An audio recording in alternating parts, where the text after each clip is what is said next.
Hey guys, and welcome back to Mad About Skin. In today's video, I'm declaring what was I thinking? I've been doing a bit of a trip down memory lane and looking at some of the very early videos that I've filmed here on Mad About Skin, like three and a half years ago. I looked at those videos and the products that I recommended and was loving in my skincare routine and thought, I probably wouldn't use them today. Now, I think it's absolutely fine to have a look at the products we used to reach for and say, things have moved on. Lots changes, our skin type can change and evolve. The products and ingredients that are available to us are always changing. And also our understanding of skincare and ingredients evolves over time. Which is why I wanted to be totally honest and transparent with you guys in today's video and share with you the products that I might have loved back then, but probably wouldn't reach for today. Sit back, relax, let's do a skincare what was I thinking. Now, before we get into this video, I would love to know what one product you used to absolutely go mad for, but you probably wouldn't use in your skincare routine today. Sound off in the comment section below and let's get that conversation going. There is zero judgment. I think it's all about learning and coming on our skincare journeys together, which is why I want to hear from you. I would love it if you could reach down and give this video a thumbs up and a like. That's honestly the best way to support me as a content creator, because the more likes a video gets, the more widely YouTube will distribute it on its platform. So from the bottom of my heart, thank you all so much. Now, I've got a lot to get through in today's video, so I'm going to cut that waffle and delve straight on in. So let's kick things off with the Pixie Glow Tonic, which took the world, well, the skincare world, by storm. This happened about 3 years ago, where just about every beauty editor was referring to it as like a guaranteed glow up in a bottle. You couldn't move for reviews here on YouTube, and somehow I thought, you know what, it'd be a really good idea if I buy this product and review it for my own channel. Like, it was a saturated, crowded market, but somehow I thought this was a good idea. I did so, and actually that video did do really well. The lighting was terrible, the editing was atrocious. I'll leave a link to it up there if you want to check it out. But I really did enjoy this product. I got some great results. I definitely noticed my skin was a little more dewy, a little bit more glowy, and I used it day in, day out. Now, I would never recommend now that you would exfoliate more than a couple of times a week. I don't think our skin needs it. But 3 years ago, it was all about the exfoliating acid, and I think we all got a little bit carried away. I know I certainly did. This is a product that I probably wouldn't reach for now. Yes, it worked. It did deliver you a really nice glow up to the skin. It smoothed everything out, and your skin definitely noticed the benefits from reaching for it. However, I think there's just better and cheaper alternatives on the market. So Pixie really capitalized on their popularity and put their prices up, and I think a bottle of this is now like £20, whereas when I bought it was like £8. I think that's overpaying. I also don't like the fact they don't disclose the concentration. You don't really know what you're using. And I've switched from glycolic acid, which is the core ingredient here, to lactic acid. I find it's more gentle and I get a better glow up from it. However, people still buy this. Oh, honestly, this is still one of the best selling skincare products. I think because the packaging looks gorgeous, it delivers. But I would say if you're looking for something that's in a similar price bracket to the Pixie Glow Tonic, similar packaging, appeals to the eye, I think you could elevate it a little bit by reaching for this instead, which is the Revolution Skincare by Sally Hughes line, Placid. This actually has 5 acids based in the formulation, similar price point, and I think delivers far in excess of what you're going to get from that Pixie Glow Tonic. Glow Tonic is also very heavily fragranced, which could cause irritation for some, so I think this is just a better alternative.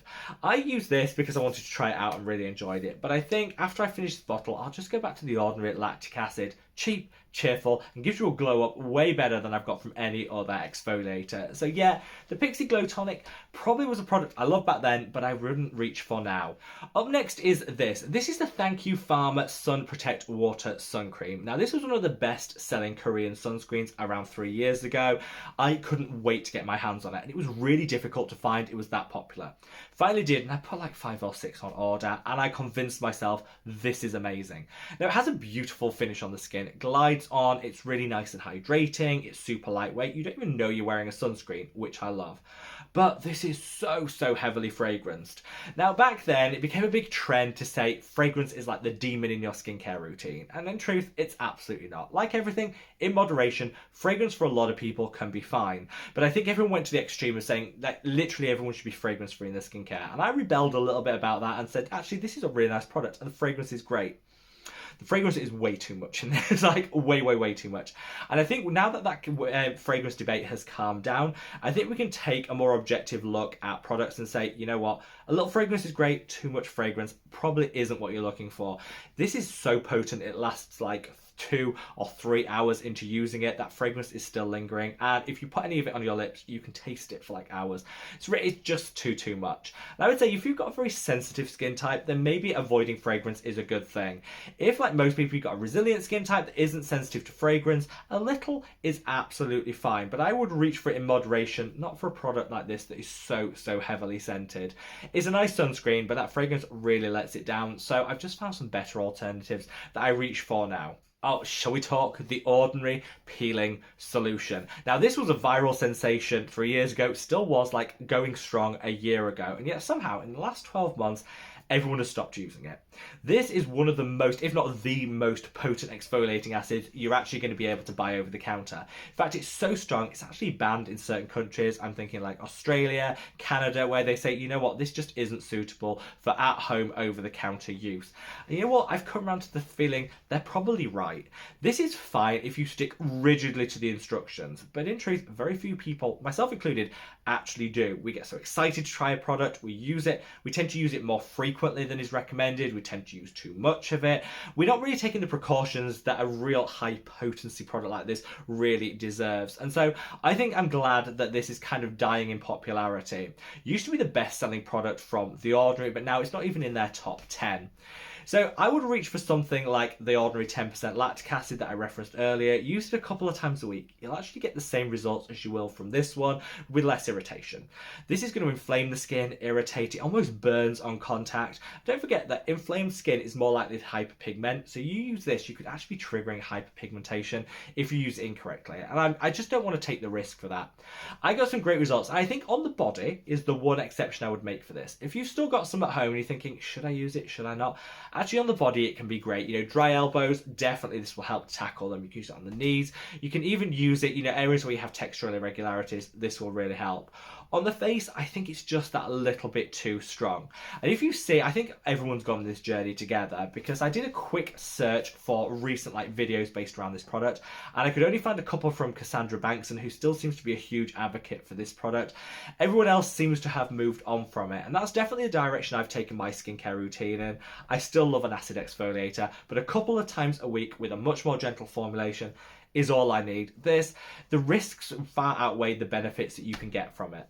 Now, I've got 2 products from the Inkey list. First up is this, the Oat Cleansing Balm. I love this. This was like my ride or die cleanser that I used day in, day out. I fangirled about it in practically every single video, and then I did a standalone review of it saying just how amazing it was. And I stand by that because it was amazing back then. Couple of reformulations later, and honestly, it's just not the same product. So you might look at this, it might have the same lettering, it might have the same packaging, but the formulation is completely different. And so I would not be using this product now, whereas I used to absolutely adore it. So I'm here to say, if you're one of these people that said, yeah, you know what, I used to love the Inkey List Oat Cleansing Balm, but it doesn't work as well now. They've reformulated it. You ask sometimes and they say, yes, we did do a reformulation. Other times say, no reformulation. So they're not even that transparent about what's actually gone on with the formula, but you can just tell from applying it, it's a very different product. And this is a shame because a lot of people, even today, like see the old star reviews and say, oh my God, this is amazing. I want to get my hands on this product. Try it, like, what is this? This can't be what everyone else is fangirling about. It's not. The old formulation is, whereas this one isn't. So I'm going to find my review of this product and take it down, having recorded this, because I think, you know, it's not actually compared like apples for apples in terms of the product. It's too different, and I've definitely moved on from this one. And I would recommend the Q&A Skin Oat Milk Cleanser. Very similar to the old formulation and absolutely divine. I'll leave a link to that in the description box below if you want to check it out. The other product from the Inkey List is their retinol. Again, lots of people fangirled about this. I was one of them because it was so gentle. We were kind of dipping our toe into the retinoid feel, and we've seen real horror stories about people saying the redness, the peeling, the irritation, and lots of people said, reach for the Inkey List retinol because you won't get any of that. I did. I was like, yes, I'm getting my retinol fix and I'm not getting any of the retinoid uglies that people were saying that they experienced. However, the more we know, the more we realise actually this is such an insignificant amount of retinol actually contained within this product. That's why you're not getting any side effects. You're not actually getting a whole lot of retinol. They used to say it was a 1% retinol complex, which when you delve in actually is a whole makeup of this Retistar complex they use. And actually the retinol component of that Retistar complex is so minuscule. This really isn't going to deliver a whole lot of benefit for the skin. I just really don't like this style of shady marketing where they lead you to believe you're getting something that in truth you're not. We're fortunate now though, 3 years on from my first fangirling about that product, we actually have some great new retinoids on the market, and I reached for the Geek and Gorgeous 8 Game 10 day in day out. Much more high potency in terms of those anti-aging benefits, and I don't get a whole lot of side effects. It's so beautifully formulated. There are some good guy skincare brands out there really doing right by us the consumer. The Ink List aren't one of them. So I've moved on from their oat cleansing balm and their retinol, and I've just found some better alternatives. Now finally, let's talk about the La Roche-Posay Anthelios UV Immune 400 sunscreen. This is a relative new addition to this because actually I only discovered it like a year ago. Loved it. Lightweight texture, the best broad spectrum protection I think you're going to find. And whilst it did come with a relatively high price point, I didn't mind that for the quality of the formulation. However, I kept telling myself, this is fine. It's got quite a lot of drying alcohol in it, but it'll be fine. My skin is super oily and acne prone. This actually might be a benefit. I used it infrequently. It had no problems. I then took it on holiday and used it every single day. And by day 3, my skin was red. It was tight. It was stripped of all its moisture. And I thought, this isn't what a product should be doing. And the only thing I'd really changed was the frequency that I was using that La Roche-Posay sunscreen. The sheer volume of drying alcohol in here, and you can smell it on application, means I don't think it's going to work for a whole lot of people if they want to use it consistently. Of course, when it comes to skincare, consistency is key. So every once in a while using this product will be absolutely fine. But if you're someone that wants to use the same sunscreen day in, day out, as I probably would recommend you should, this isn't going to be where it's at. And it's a shame because the formulation, bar that drying alcohol, is gorgeous. I just think they've let themselves down a little bit here. So I personally won't be repurchasing this. I used a bottle, I enjoyed it, and I definitely got some really great benefits from it. But no. If you want to be consistent with your sunscreen, which is what I would recommend, choose something that's going to work in the long term with your skin type, not just the one that works in that moment, if that makes sense. So there you have it, guys, a rundown of the skincare products that I'm definitely leaving in 2022. We're moving on, bin them, and welcome in 2023 with some new products that hopefully I think just deliver better benefits and will work better for my skin type. We're all on that learning curve together, and I think there is no judgment if you love a product that you then take a second look at down the line and think, what was that all about? Why did I love that as much as I did? It might be a reformulation, it might just be an update in your understanding or a change in your skin type. There's a million and one different reasons why we might change our opinion and our approach to a product. That's absolutely fine. Here on Mad About Skin, I just want to be super transparent with you guys to get the message out there that skincare is definitely a journey rather than a destination, and we're all in it together. Wherever you are in the world, guys, stay safe, stay well, and love your skin. Take care. Bye!